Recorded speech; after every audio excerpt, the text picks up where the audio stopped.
안녕하세요. 오늘 저희가 함께 들여다볼 자료는 기독 의료인을 위한 워크숍 강의 슬라이드랑 발표자 노트인데요. 제목이 아주 흥미롭습니다. 니고데모의 안경, 밤의 질문에서 낮의 순종으로. 네, 그렇죠. 사실 이 자료를 딱 받아보고 제일 먼저 든 생각이 내가 가진 신앙을 이 치열한 직업 현장에서 도대체 어떻게 살아낼 수 있을까 하는 질문이었어요. 특히 생사를 다루고 끝없는 경쟁과 압박이 있는 곳이잖아요, 의료 현장은. 맞아요.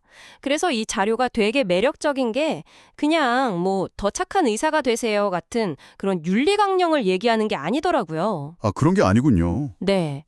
핵심 비유가 바로 안경인데 말 그대로 세상을 보는 관점, 그러니까 프레임 자체를 바꾸자는 제안을 하고 있어요. 프레임 자체를요? 네. 내 직업, 성공, 실패, 심지어 고난까지도. 전혀 다른 방식으로 해석하게 만드는 새로운 안경을 써보자는 거죠. 자료에서는 이걸 직업적 거듭남이라는 아주 강력한 용어로 표현하더라고요. 직업적 거듭남. 와, 그래서 오늘 우리가 같이 해볼 여정이 바로 이거예요. 니고데모라는 인물이 가졌던 그 두려움 가득한 밤에서 시작해서 어떻게 그가 확신을 갖고 행동하는 나체 사람으로 변해가는지. 그 과정을 따라가 보는 거군요. 네.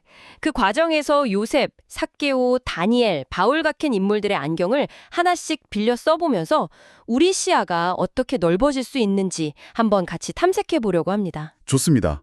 그럼 그 첫 인물, 니고데모 이야기부터 시작해 볼까요? 자료를 보니까 이 사람 스펙이 정말 대단하더라고요. 네, 그렇죠. 바리새인에다가 사내들인 공의회 의원. 와, 요즘으로 치면 국회의원이자 대법관 그리고 최고 지식인을 다 합친 거잖아요. 맞습니다. 사회적 지위, 명예, 모든 걸 가졌으니 잃을 것도 정말 많았을 거예요. 그래서인지 그가 예수님을 찾아간 시간이 밤이었다는 점이 참 의미심장하게 다가와요. 네, 몰래 찾아간 거죠. 네. 슬라이드 노트에 적힌 한 문장이 유독 눈에 띄던데 아마 많은 분들이 공감하실 것 같아요. 나는 교회에서는 그리스도인이지만 병원에서는 그저 생존자입니다. 아, 이 문장 정말 솔직하지 않나요? 성적이나 평판, 동료 관계 같은 현실적인 두려움 때문에 신앙을 드러내지 못하는 상황. 자료는 바로 이게 오늘날 우리가 겪는 니고데모의 밤이라고 짚어주더라고요. 바로 그 지점이 모든 이야기의 출발점인 거죠. 예. 근데 그런 니고데모에게 예수님이 내놓은 해법이 정말 뜻밖이에요. 어떤 건가요? 거듭나라, be born again 이거잖아요. 아, 그렇죠. 이게 단순히 착하게 살아라 이런 도덕적 조언이 아니라는 거예요.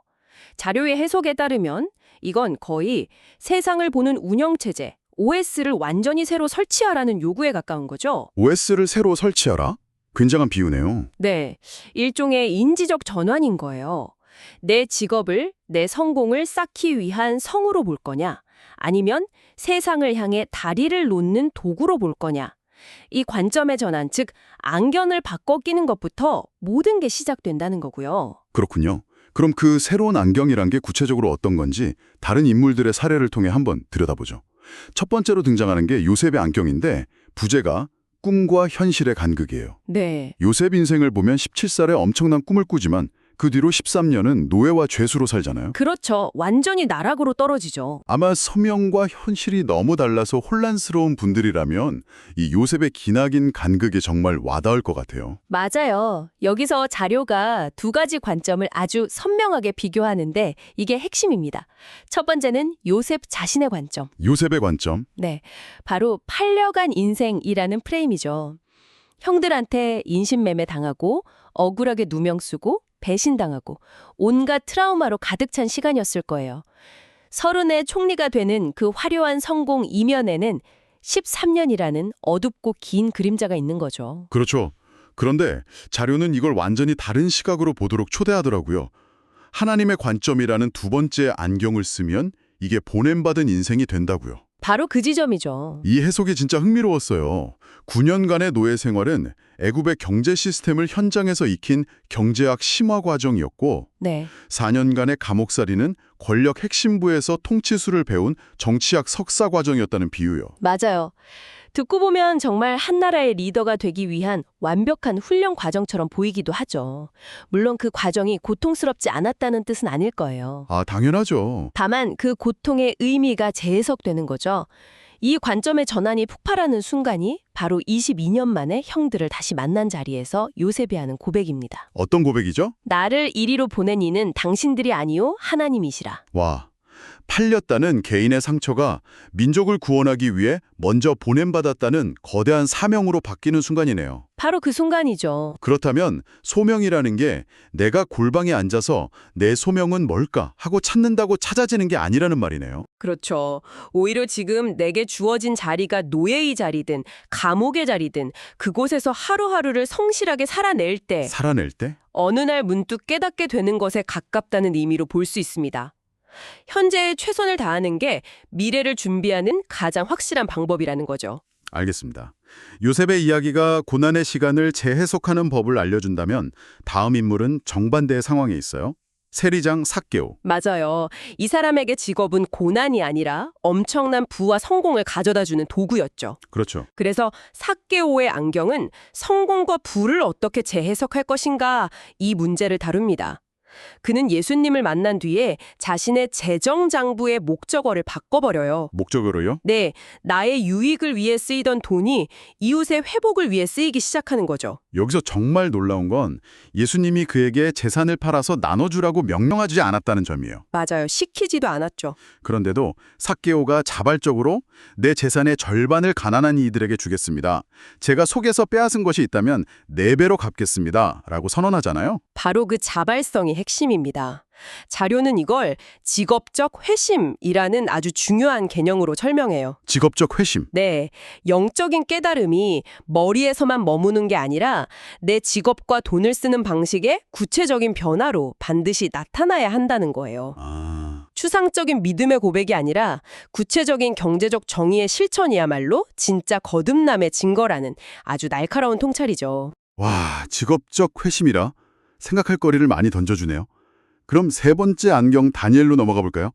이 부분은 특히 거대한 병원 시스템 안에서 고군분투하는 분들께 큰 울림을 줄 것 같아요. 그렇죠.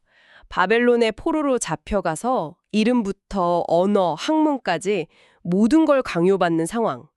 정말 거대한 조직 문화에 휩쓸릴 수밖에 없는 환경이잖아요. 맞아요. 다니엘의 지혜는 여기서 빛을 발합니다.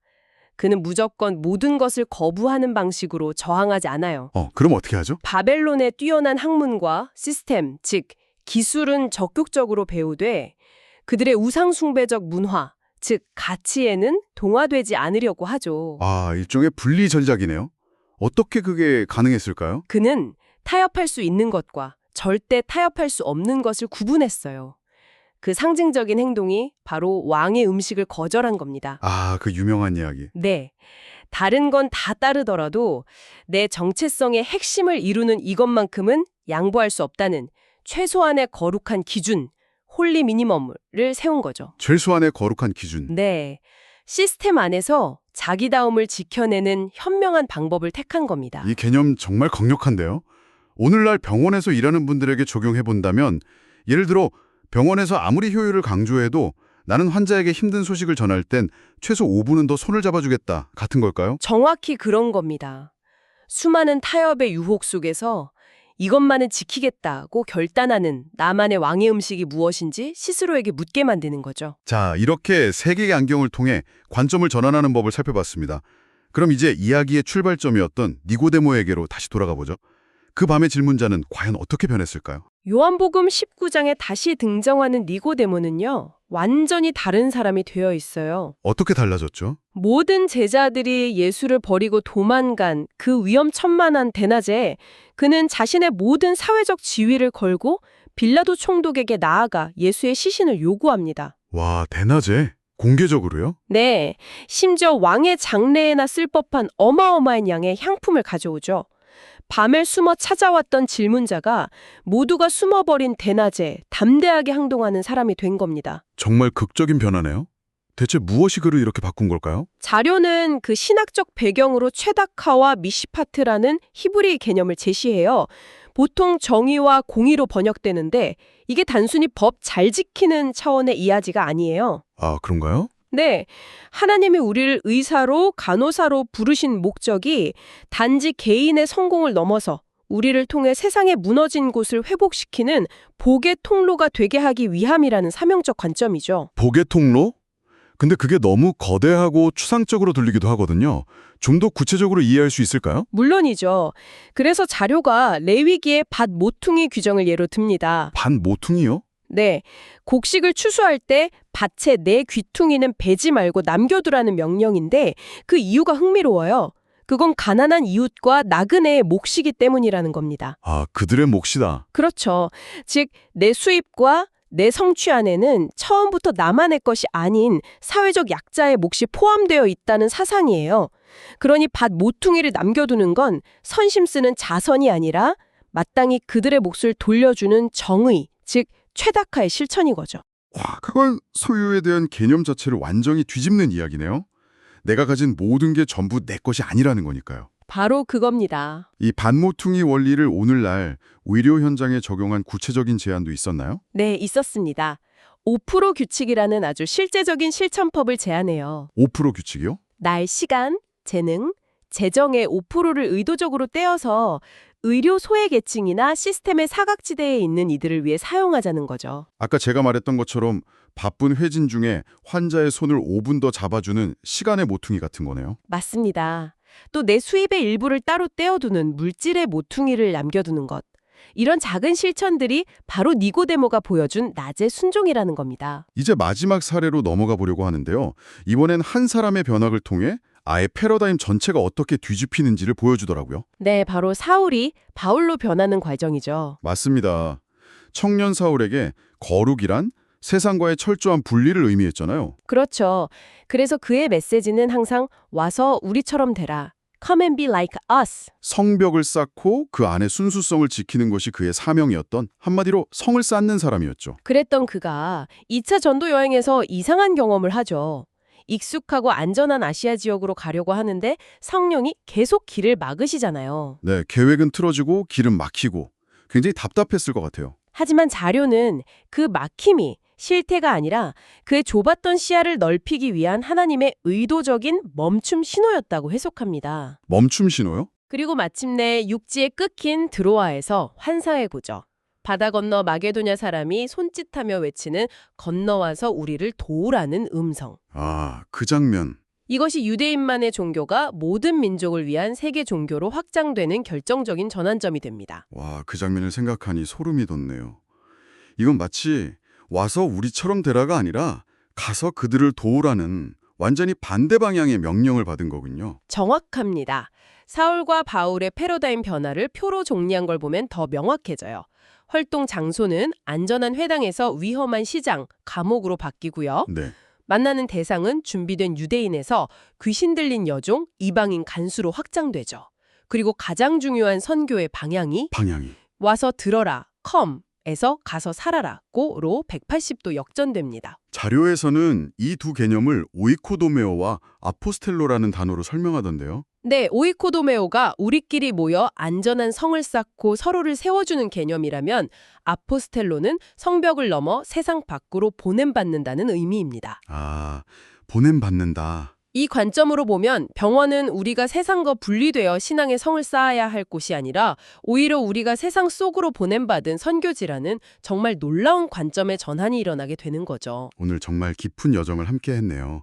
니고데모의 막막했던 밤에서 시작해서 요셉, 삭개오, 다니엘, 그리고 바울의 안경을 차례로 써보면서 관점을 바꾸고 네. 마침내 구체적인 낮의 행동으로 나아가는 길을 따라가 봤습니다. 자료의 마지막 페이지는 이 모든 여정을 4가지 행동 강령으로 요약하면서 우리의 실천을 격려하고 있더군요. 어떤 것들이죠? 첫째, 요셉의 정직함으로 지금의 모호한 시간을 견디십시오. 둘째, 삭개오의 결단으로 당신의 것을 나누십시오. 네. 셋째, 다니엘의 용기로 세상의 가치 속에서 구별되십시오. 그리고 넷째, 바울의 열정으로 익숙함의 경계를 넘어서십시오. 이 자료가 우리에게 던지는 마지막 메시지는 이것 같습니다. 지금 당신이 서 있는 바로 그곳이 하나님이 당신을 보내신 선교지라는 것. 네, 바로 그것이요. 그렇다면 오늘 이 이야기를 들으신 분들께서 새로 얻게 된 이 안경을 통해 당신의 직업 현장을 다시 바라볼 때 밤의 질문자에서 낮의 행동가로 나아가기 위해 시도해볼 수 있는 첫 번째 작은 변화는 무엇일지 한번 생각해 보시는 것도 좋겠습니다.